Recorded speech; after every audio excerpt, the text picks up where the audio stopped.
Now, Tyler doesn't know that Reid isn't a traditional Wolf Run deck, particularly by leading with Copperline Gorge. That's a very confusing signal, you know? He could be red-green aggro, who knows? But he could also just be traditional Wolf Run, jam-packed with sweepers like Whip Flares and Slag Storms. With just that single land, and also no creature. I mean, he could be most likely, you know, red-green aggro or Nyapod. He could be Grixis. Yeah. And that's how you're casting your Ancient Grudge. Oh my goodness.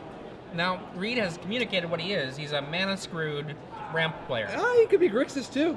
Reid played both of these cards in his Grixis deck in Hawaii. Fair, fair. Either way, I gotta think Tyler's happy with this whole state of affairs. Reid, meanwhile, probably sitting on Farseeks and Rampant Growths. I'm guessing he has at least 2 ramp spells in hand, that he only needs 1 mana. He's on the draw here. Oh, well, insult to injury. It's a start. It's going to take something pretty miraculous to come back from this. Tyler getting in there. In for 5. And it's so much tougher because Reid doesn't have any Slag Storms or anything to help sweep, clean up whatever, you know, whatever there ends up being. Reid does have 7 Miracles. Bonfire for 1 would be pretty good. And here I expect to see a Rampant Growth or a Farseek. Yep. So what do you make of this if you're Tyler and you see Copperline Gorge, discard Solemn, then play Hinterland Harbor? Does this mean Reid's playing Rugpod? I would guess most likely Rugpod up until the moment I see the Farseek, and then I would put him on Wolf Run Blue.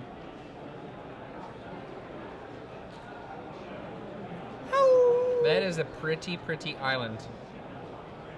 Dude, give me the Unhinged Island all day. Beta's nice. Unhinged Island, though, is like... the Unhinged Island is behind only drawing cards among reasons to be alive. I'm still such a Lightning Bolt Island fan. 6 mana. Worm Coil. Huh. You don't say. Come on, Reid. Temporal Mastery. Let's start doing this. Not a good situation here for Reid.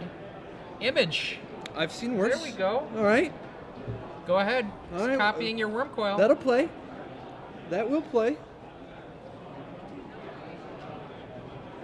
I believe in Reid Duke. I believe he can touch the sky. Come on. Bonfire in hand.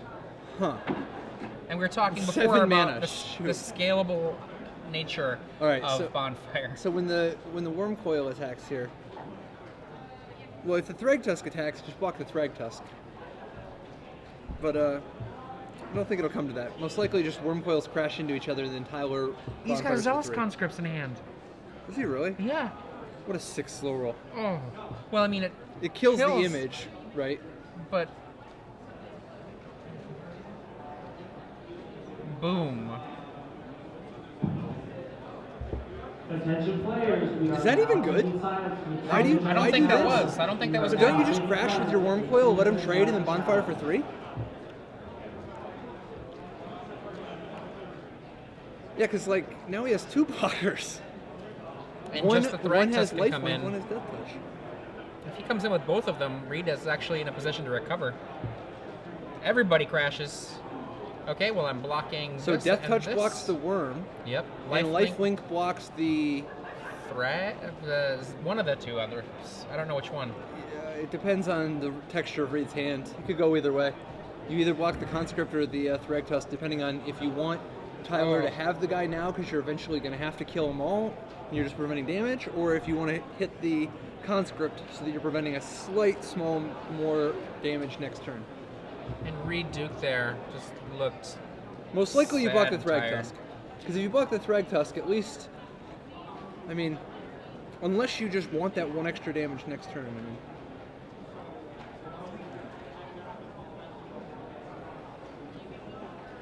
Doesn't matter anyway. It's a pretty rough one. Bonfire is going to ruin all of the fun.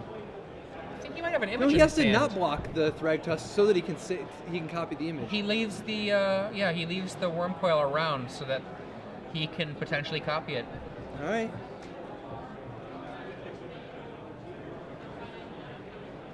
Under pressure. Goes to 4. Pardon me, goes to 7. Plus 3 for the lifelink.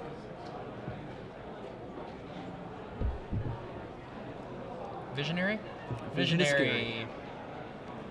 Back to you, Reid. Let's go, Reid. Okay, there's the land. Solemn. That's game. She's gonna show him the bonfire and put him out of his misery.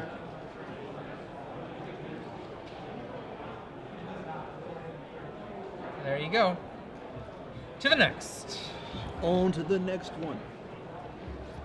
Tyler. What's he boarding in? Conscripts. Potentially Ancient Grudge. You know, the fact that he showed Solemn an image, I would not be surprised if he thinks that Reid is on some kind of a Rug Pod deck. That's fair. Even if he's got Wolf Run also, like he might think he's some kind of a hybrid. I mean, Reid has played Wolf Run Pod many times. And if that's the case, especially if you're somebody that thinks that Reid would do that again, Ancient Grudge almost certainly will come in. And it's not terrible against Reid. It can kill an Inkmoth Nexus, it can kill a Solemn Simulacrum, and it can kill a copy of your Wormcoil engine or one of the tokens. So I think he's got to take the Worm Coils out. I mean, Worm Coil is just too dangerous. He doesn't even know about the Frost Titan, obviously, but just the fact that his opponent imaged it already, and his opponent did not appear to be the type of deck that you want the life gain against. Does he have any other 6, though? Not in the main. No, then he might just need to keep it, just because he has no other options. Acidic Slime's a good one. Probably want the Acidic Slime. Slime should definitely come in. I could see taking out Thragtusk too, though, just because Thragtusk giving Reid the option for a Thragtusk. But the nice thing is that if Reid's playing sweepers, you got a body after. I like Conscript and I like Hero of Bladehold. Hero, the one-man army. One-man crowd, Hero of Bladehold. This is a great weekend to be playing Hero of Bladehold. You know, if you are out there, Josh Bennett, I think Hero of Bladehold is your actual living card. One-man army, one-man crowd. Love it. There we go. Reid Duke on the left, trying to get back from what was probably a one-land, multiple Farseek style hand. For those of you not familiar with the work of OMC, he's one of the greatest Magic writers. Lower profile just because he's been doing WotC coverage and stuff for so long that he's been, he's worked for the man for so long that a lot of people don't even, a lot of the people today, a lot of the tournament players were never even exposed to his writing from back in the day. Plus, one of the casualties of forums no longer existing on StarCity.com.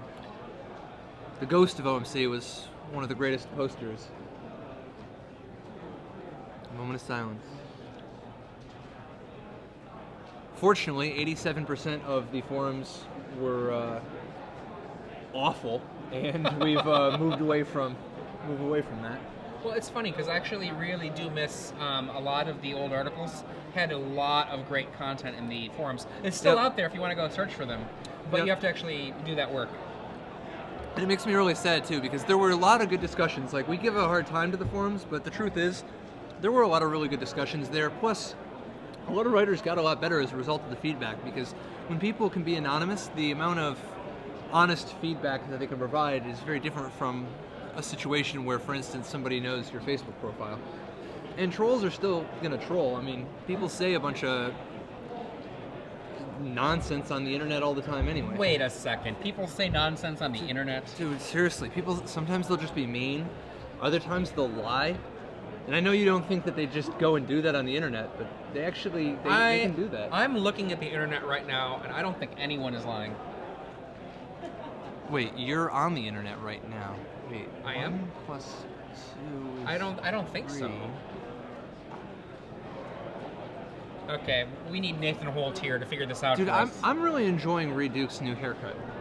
No, it's like he's definitely going for that real you know, good all-American Brian Kibler style of appearance. He's a little bit like he used to have more of a. I was gonna say a 60s. Yeah, it's the 60s. I am in college, and you know, it's all love, baby. I actually thought he was like maybe, you know, like a member of a band from the 60s. Okay. You know? Absolutely. America's newest sweetheart, Reid Duke. Reid Duke is a person who has definitely won his fair share of tournaments, right? Like he won the Magic Online Championship, Absolutely. won the Grand Prix recently. He's definitely a closer. Although he seems a little underwhelmed by his opening hand.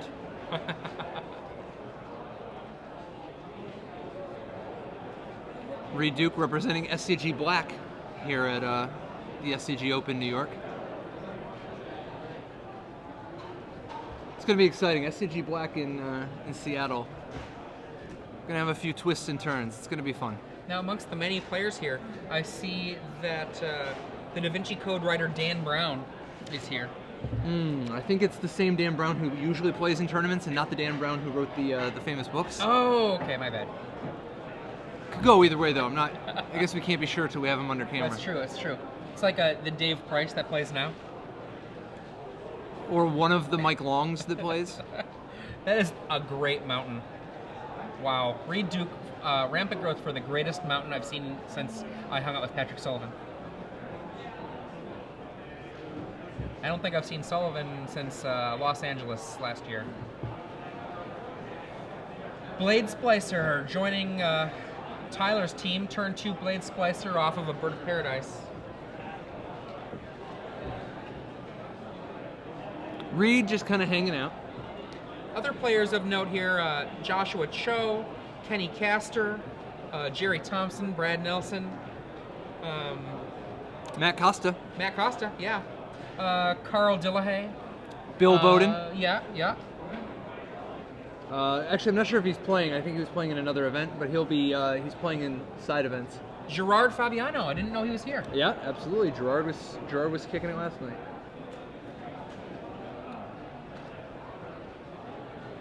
Gerard Fabiano might have the most match wins of any Magic player. He plays more Magic than anybody. What's that?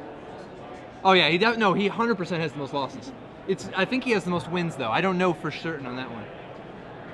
He is the Nolan Ryan of Magic. So we've got Blade Splicer and a Golem facing a Bird of Paradise. Reid Duke's Pillar of Flame, helping keep the board a little less threatening. We already mentioned Dan Jordan. Ely Cassis is here as well, who's had a lot of success in our circuit.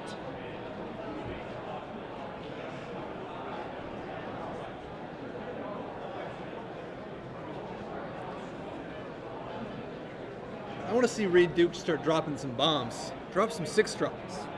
Yes, there's one. Worm Coil Engine. Worm Coil. That'll play. Straight from the sideboard into the battlefield. Straight out the frying pan into the flame. Dude, what's it gonna be like without Worm Coil Engine? It's gonna be a glorious day. No Worm Coil Engines, no timely reinforcements. Is it time for red, man?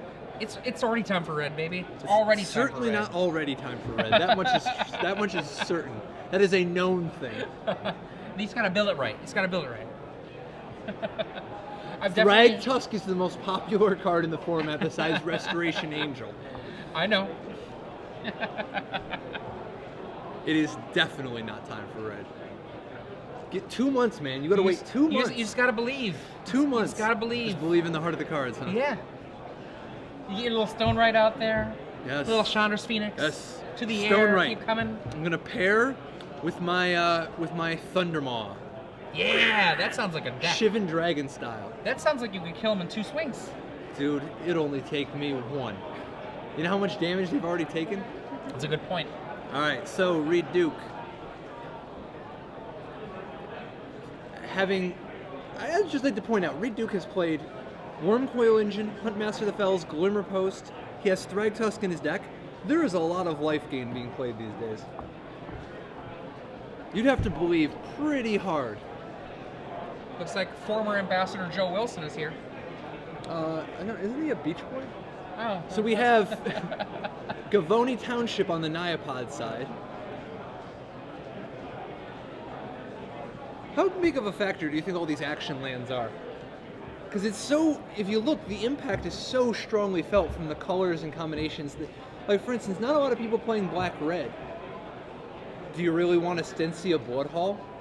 Compared to like Wolf Run, Yep. Moorland Haunt, Township, Drownyard. OMC in play, Heroes Blade holds. No, like I think that if Stensia Bloodhall were a little bit better, we would have seen it see play other than in very, very corner decks that occasionally would run it, maybe, if they had room for a colorless land, I guess. Well, it's super hard anyway, because often black-red decks are the ones who wanted to be Geralt's messaging, right? It's a big part of it. And then the other part of it is the 2 damage for that much mana is not good enough. No. No, I would rather spend 6 mana, 5 and a tap. I'd rather spend 6 mana a turn and just put it in the bank. And the bank gives crummy interest.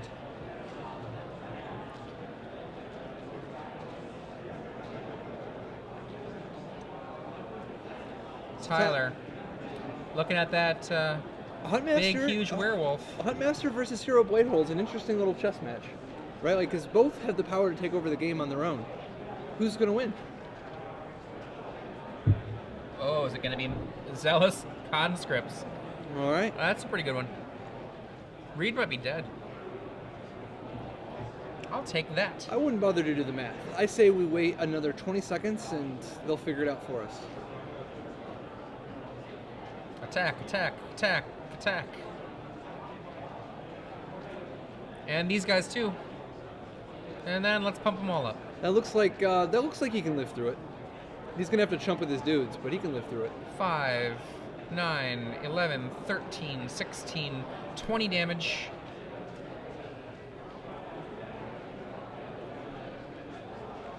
Best chumps he can do are chumping the 3/3s. No, the Huntmaster. Has trample. Oh, it does. No, if I was counting blocking the Huntmaster, I don't think he can. He's not gonna live, right? He needs another spell. If he blocks the 2 4/3s, then he'll go down to exactly 12. Well, the hero's only a 3/4. Yep.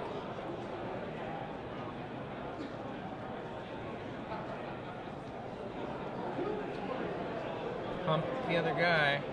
Is that 5, 9, 11, 13 die? Yeah, I think Reid had to block there and see if he just does trample damage wrong. So Kurt Crane, we just got an update. Kurt Crane,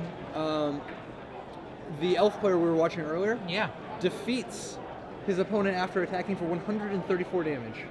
It's a few. It's kind of exciting. I'm Crater guessing the Hoof, Crater beat 'em Hoof was off, involved. Perhaps. So Tyler Nightingale takes the match 2 games to 0. Nyapod over Wolf Run Blue.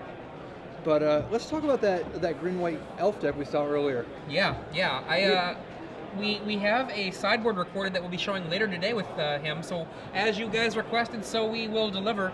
A sideboard will be broadcast for all of you later on in the day. I was talking with him though, and he made some interesting comments about the deck. And people have said, "Oh, you're playing Travis Wu's deck. You're playing this person's It's deck." actually quite a bit different. If you see the Very exact different. list. If you look at the list, it is not those decks. This is a deck that's very reliant on Restoration Angel as a part of what it does. And him and his primary playtest partner have been working on this deck for a while. And this is a list of their own creation that it seems like they've taken to a spot where I wouldn't be surprised if this starts making some serious waves. I Because agree. There's a lot of really good stuff going on there. Particularly if one of the 2 of them cracks the top 8 of this event, I think that's gonna change the landscape a little bit, because that's a really exciting new element. Absolutely. Now, one of the things that did happen to his friend has started out 0-3. Oh. Now, here's what happened. First round, his friend played against black-blue control, like straight-up black-blue control. We knew that was going to be a problem. And you know what happened? What? Curse. Black Sun Zenith. And then it happened again. Yeah. And that was it. And he was like, okay, that's too bad. And, then he played against another control deck, and finally he played against another control deck. So, we can see on the right here, Carl Dillahay, a U.S. Nationals top 8 player from 2008. That was the year that I want to say that Michael Jacob